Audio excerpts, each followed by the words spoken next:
অনূর্ধ্ব-23 জাতীয় মহিলা ক্রিকেটে টানা দ্বিতীয় পরাজয় ত্রিপুরার। এবার পরাজয় দিল্লির কাছে। রবিবারের পর সোমবার পরপর দুটি ম্যাচে পরাজিত হয়ে গ্রুপ টেবিলে পিছিয়ে পড়ল রাজ্য দল।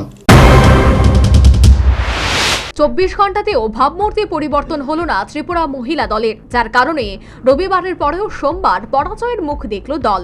অনূর্ধ্ব-23 জাতীয় মহিলা ক্রিকেটের দ্বিতীয় ম্যাচে দল এবার ধরাশায়ী দিল্লির কাছে। রবিবার প্রথম ম্যাচে চণ্ডীগড়ের কাছে 8 উইকেটে পরাজিত হয়েছিল ত্রিপুরা দল।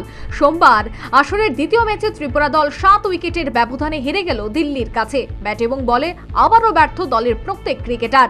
প্রথমে ব্যাট করতে নেমে ত্রিপুরা দল মন্থর ব্যাটিংয়ের কারণে নির্ধারিত 20 ওভারে 7 উইকেট হারিয়ে সংগ্রহ করে 74 রান। দলের পক্ষে ওপেনার মেঘা সরকার 26 রানে ছিল ইনিংসের উল্লেখযোগ্য। জবাবে 75 রানের লক্ষ্যে তারা করতে গিয়ে দিল্লি সহজেই পৌঁছে যায় জয়ের লক্ষ্যে। 11.2 ওভারে 3 উইকেট হারিয়ে কাঙ্ক্ষিত জয় তুলে নিল দল।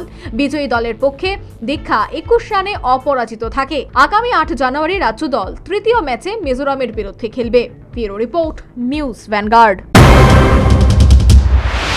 Shija Institute of Kidney Sciences কিডনির জটিল রোগের চিকিৎসার জন্য এক উৎকৃষ্ট প্রতিষ্ঠান, যেখানে উত্তর পূর্ব ভারতের প্রথম এবিও অসামঞ্জস্য কিডনি প্রতিস্থাপন এবং মৃত ব্যক্তির কিডনি প্রতিস্থাপন করা হয়। এখানে 115টিরও বেশি কিডনি প্রতিস্থাপন এবং উত্তর পূর্ব ভারতে সবচেয়ে বেশি হিমোডায়ালিসিস করা হয়েছে এবং এই সংখ্যা দিন দিন বাড়ছে। Shija Institute of Kidney Sciences Tripura সরকার সহ অরুণাচল প্রদেশ, মেঘালয়, মিজোরাম, মণিপুর এবং নাগাল্যান্ড সরকার দ্বারা স্বীকৃতি প্রাপ্ত।